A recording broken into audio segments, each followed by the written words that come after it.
Eu Sei O Que Vocês Fizeram no Verão Passado é basicamente um Pânico piorado, onde um assassino com um gancho, que diga-se de passagem é a arma mais idiota possível pra tu se usar, persegue jovens idiotas que realmente merecem ir pra vala. Mostrar pra ele quem é que manda. Você olha pra ele e fala, você tá fudido, meu parceiro, não brincou com a pessoa errada. Mas o fato é que essa franquia não tem nenhum filme tão memorável assim, e que virou a sombra do que Pânico é hoje em dia. Por isso, em 2025, foi lançado um filme que prometia ser um filmaço de assassino e slasher, mas que conseguiu ser o pior filme de assassino que eu já vi esse ano. Desgraça! E pra não passar raiva sozinho, eu vou resumir ele aqui pra vocês. E se tu parar pra pensar, eu tô te poupando 2 horas da tua vida pra não assistir essa jossa. Então, meu amigo, já deixa a porcaria do like, porque esse filme aqui é sofrido. Tá começando agora a continuação do Resumindo Sagas, hoje com Eu Sei O Que Vocês Fizeram no Verão Passado, aqui no Resumo É Isso. Bora lá, lançado esse ano, Eu Sei O Que Vocês Fizeram no Verão Passado começa com a Iva, que tá se preparando pra festa de aniversário da sua amiga Danica, que vai se casar com um cara ricão genérico aí, que ele é filho do prefeito da cidade. Só um detalhe que esse filme aqui ele tem uma porrada de personagens que só estão aqui pra morrer. É isso que tu tem que saber. O fato é que nessa data tava acontecendo o 4 de julho, que é a independência dos Estados Unidos. E a Ivy e a Danica juntou todos os amigos deles pra ver a queima de fogos em um local aí. E antes de sair pra esse local, aparece lá Steve, que tinha se afastado no grupo pra tomar jeito na vida, porque a vida dela tava meio bagunçada e ela tava conseguindo voltar pros trilhos agora. Então ela também aceita sair com eles, coisa que ela deveria ter recusado, já que todo mundo aí é um completo idiota. Eu digo isso porque tá todo mundo dirigindo e eles beberam e usaram droga. Então a combinação disso aí não poderia dar outra coisa a não ser merda. E deu merda porque um dos caras sai do carro, fica no meio da estrada e tenta parar um carro com um jab. Ele vai parar!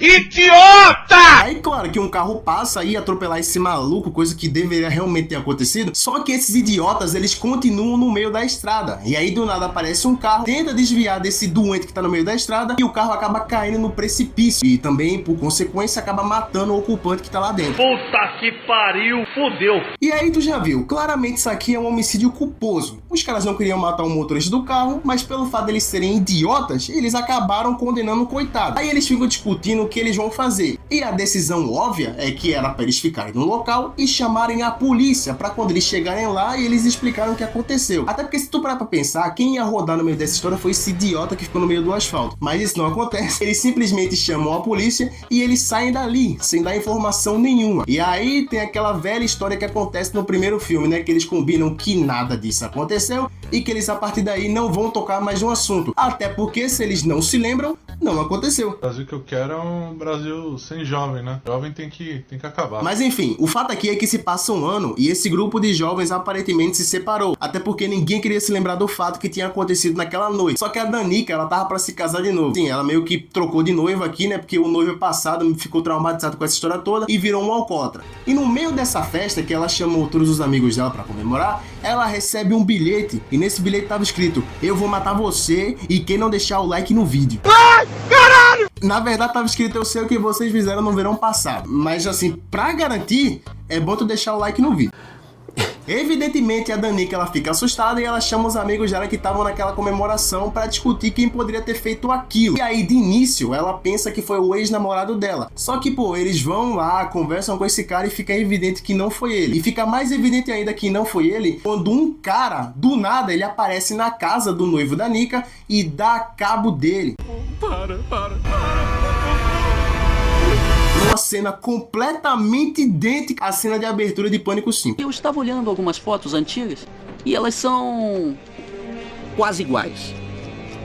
Só que tem uma parada nessa cena que me incomoda profundamente, cara, porque dá pra tu perceber que o assassino, ele atira o arpão no ombro do moleque. Só que beleza, uma arpãozada no ombro realmente deve doer. Mas, cara, não atingiu nenhum ponto vital do moleque, cara. Em vez de esse desgraçado ele puxar o arpão e sair dali correndo, ele fica encarando o escuro. E aí, pô, ele toma outra arpãozada na barriga e agora que pegou no órgão vital, não tem como ele escapar. Pô, desculpa aí, velho, mas tu mereceu morrer, mano. Outro detalhe aqui a se pontuar. Eu acho que a única coisa legal dessa franquia é o design desse assassino. O design dele é realmente bem legal. É essa capa de chuva aí que não mostra o rosto do cara, tá ligado? Pelo fato dele ser parrudo, ele tem uma certa imponência quando ele aparece em tela. Porém, a arma que ele usa, cara, é a arma mais idiota possível, cara. Em teoria, não tem como tu ferir alguém com um gancho, porque o gancho gancho simplesmente não tem ponta. Ou seja, o golpe sempre vai vir de lado. E pelo fato de tu já saber que o golpe vai vir de lado, tu simplesmente consegue antecipar essa porcaria. Isso aqui não era pra ser eficiente em nenhum cenário, cara. Mas o filme insiste em fazer a gente acreditar que um gancho é uma arma muito top pra um assassino. É lamentável. Daí beleza, tem toda aquela desconfiança pra eles saberem quem é um assassino. E eles tinham a desconfiança que era uma loira que tinha um podcast sobre assassinatos e que era muito fã do que aconteceu nessa cidade aí nos filmes passados. Só que eles logo descartam essa ideia porque, segundo eles... Ela é bem gata. Ela é bem gata.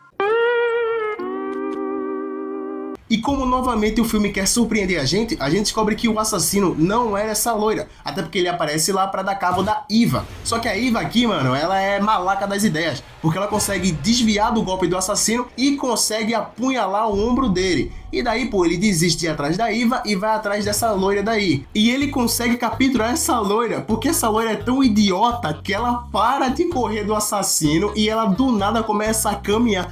Cara, eu não tô brincando. Ela simplesmente virou pro cara e falou assim: não me mate, eu sou a sua fã. Eu vou embora! Só que antes de dar cabo dela, ela tira o capuz do assassino e ela revela conhecer o assassino. Você... Então quem será esse assassino, hein?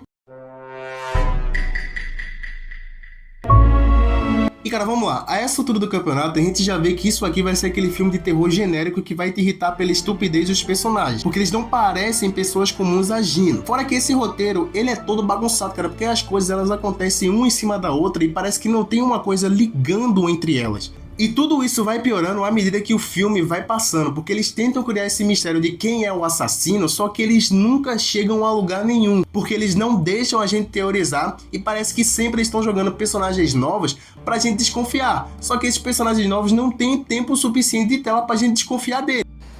Daí beleza, com todas essas mortes, a Eva, ela vai pedir ajuda pra Julie. Sim, cara, a Julie, lá do primeiro filme. Mas a mesma fala um manual pra descobrir quem é um assassino. Eu não sei porque ela simplesmente não mandou a Eva comprar uma Glock quando o assassino vir pra ela atirar nele. Mas enfim, ela dá um mini manual de como ela pode descobrir quem é esse assassino. E como se não bastasse, aqui também aparece o Ray, aquele mesmo par romântico da Julie no primeiro filme, que diz que vai ajudar os moleques a resolver essa empreitada. Ah, vamos nessa! Enfim, o Ray resolve ajudar os personagens e eles começam as investigações. Dois deles vão no túmulo daquele cara que eles causaram um acidente lá no começo do filme, porque eles veem que lá tem uma flor e eles estão tentando coletar informações de quem pode ter deixado aquela flor lá. Até porque o assassino pode ser uma pessoa que se importa com esse personagem que morreu. Só que, claro, o pescador ele aparece lá e ele tenta impedir tudo isso aqui. E o pescador aqui, cara, se tu parar pra pensar, ele tá menos parrudo do que na primeira cena que ele apareceu lá na casa do noivo da Danica. Então será que são dois pescadores?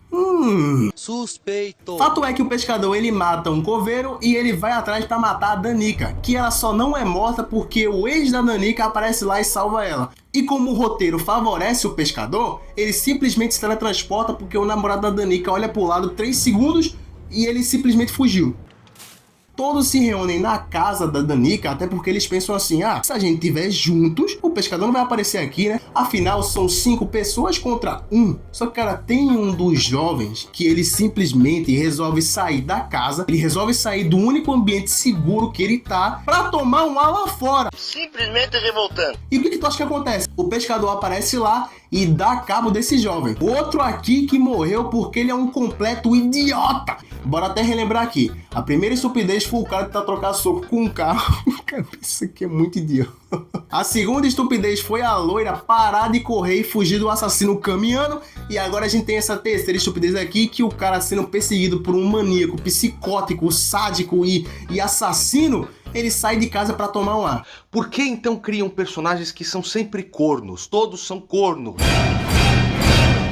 Daí beleza, o assassino coloca o corpo desse cara no carro e vai embora. A Eva, ela até vê o carro saindo, só que ela pensa que o idiota foi tomar um ar e ninguém liga pra isso. E essa altura do campeonato, o filme tenta de novo ensaiar uma investigação pra saber quem é esse assassino. Essa investigação não chega a lugar nenhum, eles reúnem provas lá que apontam que o pastor da cidade tinha uma ligação com esse caba que morreu e provavelmente era ele que estava atrás do jovem. Só que isso claramente não dá em nada e novamente o filme, pra cortar esse clima aqui de investigação e provar que não é isso que tá acontecendo, o pescador ele aparece na casa do filho do prefeito ricão. Porque esse pescador aqui, ele tá em todo lugar. Ele consegue entrar em todo lugar, ele consegue sair de todo lugar e ninguém vê um cara com uma capa de chuva parrudo com um gancho andando por aí, cara. Puta que pariu! Mas enfim, ele aparece na casa do filho do prefeito aí ricão, né? E claro, ele consegue golpear o filho desse prefeito aí, né? Até porque uma faca é bem mais eficiente do que um gancho. Só que a certa altura do campeonato, esse moleque aí consegue sair na mão com o pescador, cara. E ele consegue fazer o pescador ser subjugado.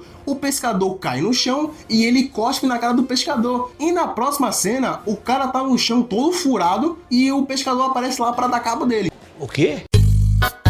Cadê a continuidade disso aqui, cara? O que foi que aconteceu? Eu não tô brincando. A última cena é ele cuspindo na câmera. E aí corta pra ele no chão, todo apunhalado, pedindo ajuda. Cara, tu vê que esse filme aqui, ele não faz o menor sentido. Ele não tem continuidade. As coisas simplesmente vão acontecendo e tu não entende nada, cara. Sempre tem essa investigação que eles cortam pra uma morte pra provar que o que eles estavam investigando era errado. E sempre quando tem uma cena de morte, parece que não é uma cena contínua. Acontece uma coisa fora da tela que a gente não vê. E essa cena de morte aqui em específica, tu realmente não sabe o que aconteceu. Tu não sabe se são dois assassinos, um tá no chão e o outro, ele furou mais o moleque e ele incapacitou o moleque. Tu sabe se o moleque simplesmente teve um aneurisma. É simplesmente incompreensível o que esse filme tá mostrando pra gente, cara. Não aguento mais! E aí, cara, a gente tem aqui a única cena boa de morte do filme, que é que o prefeito vai ajudar lá o filho dele e o assassino acaba chegando lá e dá cabo dele com um gancho. E ele também mostra a dificuldade que é tudo dar cabo de alguém com um gancho. Tem que fazer toda uma logística pra matar o prefeito. Daí beleza, o assassino pega os dois corpíceos desse cara daí e ele expõe eles em praça pública. E aí o Ray, que tá sobrando nesse filme aqui, eu acho que eu só citei ele uma vez aqui no roteiro, vira pro pessoal e fala assim: Corre, piranha, corre! Aí junta a Eva, a Danica e a Steve. Elas entram em um barco e elas vão pro alto mar. Só que, cara, do nada aparece o assassino dentro desse barco. Só tem 3 personagens dentro desse barco. Tem 2 personagens aparecendo em tela. Quem será que é o assassino? Obviamente o assassino é a Steve, né? A Steve, que é uma personagem aqui que eu só citei uma vez no roteiro. A relevância dela pra trama é completamente insignificante. Ela só tá aqui realmente pra ser uma assassina. E aí, cara, quando a Steve tira a máscara, a gente é contemplado aí com esse show de atuação. You're a crazy psycho bitch! You shouldn't call women crazy, Eva.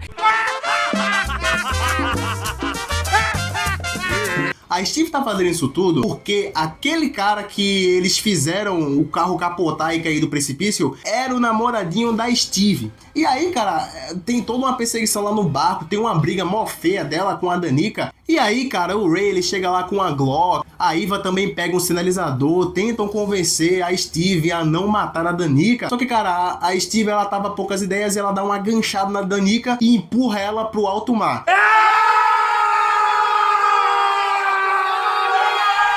E aí, pô, essa altura do campeonato só tá no barco a Steve, a Eva e o Ray, né? Ou seja, são 2 contra 1. Guarda essa informação. Guarda essa informação. O Ray, ele pega e atira na Steve. A Steve cai em alto mar e fica subentendido que ela morreu. E a Eva, nesse meio tempo, ela liga pra Julie e fala assim: pô, Julie, foi a Steve que fez isso. E aí, cara, a Eva, ela percebe que o Ray, ele tem um corte no ombro. O mesmo corte que ela deu no assassino quando ele perseguiu ela e aquela loira. E sim, cara, o outro assassino aqui é o Ray. O quê? O que foi que você disse?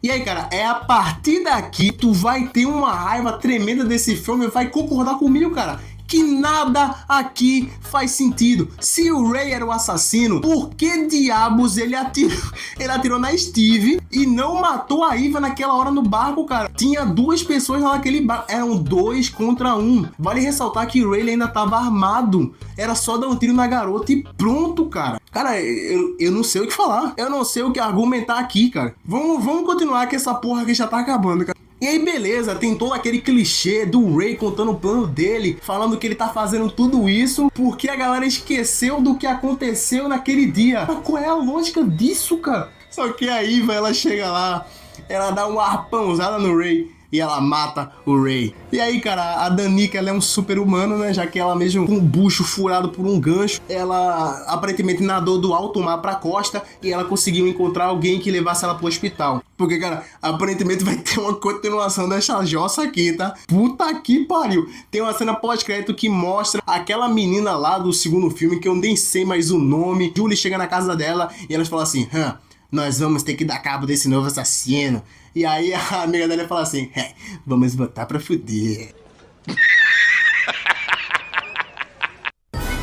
Eu sei o que vocês fizeram no verão passado, custou 18 milhões e infelizmente faturou 68 milhões. Mas esse filme aqui, cara, ele é muito ruim, nada faz sentido. As coisas são jogadas uma em cima da outra, eles ensaiam toda uma trama de investigação, toda uma trama de suspeito, que claramente eles querem copiar Pânico, né? O filme original já tinha o mesmo roteirista de Pânico, esse aqui eu não sei se tem, mas eles claramente querem copiar Pânico, mas eles não conseguem copiar Pânico porque esse filme aqui é um lixo, tá ligado? É um lixo, esse filme aqui é muito ruim, As mortes não funcionam, só tem uma cena de morte boa. Esse assassino aqui, cara, é o pior assassino slasher que eu já vi em todos os filmes, cara. Porque essa arma dele aqui não faz o menor sentido, tu não se importa com nenhum desses personagens. E esse filme aqui, ele tem a cachorrada de querer apelar pra personagens dos filmes passados como nostalgia, sendo que ninguém conhecia essas porra desses personagens aqui, cara. A não ser o Fred que fez o Scooby-Doo lá. E a perua falou, tá afim? E eu disse, agora não. Então, galera, em resumo é isso. Se você gostou do vídeo, já deixa aqui o like. O filme é ruim, mas pelo menos rendeu um vídeo engraçado. Se você não viu a primeira parte dessa saga, confere aqui no canal. Ela só tem filme ruim, mas pelo menos rendeu um vídeo engraçado e divertido. Confere também as outras sagas, tem saga Extermínio, saga Batman, Premonição, tem um monte de saga aqui. E também confere a nossa playlist de resumindo filmes bons. Muito obrigado a todo mundo que dá like, a todo mundo que se inscreve, a todo mundo que acompanha. Como diria aquele corvo do Pica-Pau, você é um amigo.